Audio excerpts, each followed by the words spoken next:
আওয়ামী লীগ ছাড়া দেশে খুব একটা নির্বাচন যে সুষ্ঠু হবে আমার তো মনে হয় না। নির্বাচন বলতেছে, এখনো হবে কিনা আমি এটাই ভরসাই পাইতেছি না এই সরকারের আমলে। রিকশায় বসে অনেকেই গল্প করে যে শেখ হাসিনা সরকার আসে এখন কয় চুরি করে, ডাকাতি করছে, ও করছে, কিন্তু আমার কাছে মনে হয় যে সে অনেক কাজ করছে, রোডঘাটের জন্য অনেক কাজ করছে, ওদিক দিয়ে আমার ভালো লাগে।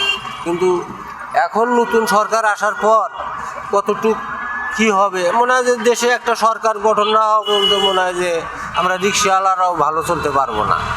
যে আসুন, এখন যেহেতু নতুন সরকার যারা আসবে এর মধ্যে একজন যোগ্য ব্যক্তি তো বাইসে নেবই, তারপরেও ডিসিশন আসলে আসলে কাকে দেওয়া যায়, হ্যাঁ এখন গঠন হইলেই বুঝবো যে কারা কারা মাঠে আছে, তার মধ্যে একজন ভালো ব্যক্তি যোগ্য ব্যক্তি বাইসে দিব।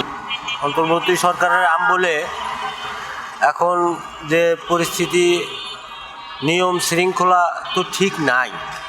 কারণ একটা অটো রিক্সার মালিকেরা দেখা যায় অটো মনে করেন যে ছেড়ে দেওয়া, রাস্তাঘাটে যে যার মতো 50টা 20টা 30টা করে অটো বানাইতেছে, রাস্তায় ছেড়ে দিছে।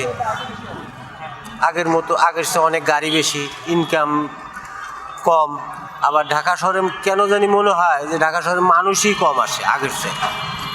এখন কি মানুষ আগের মতো ঢাকায় প্রয়োজন ছাড়া মনে হয় আসে না, এরকম মনে হয়।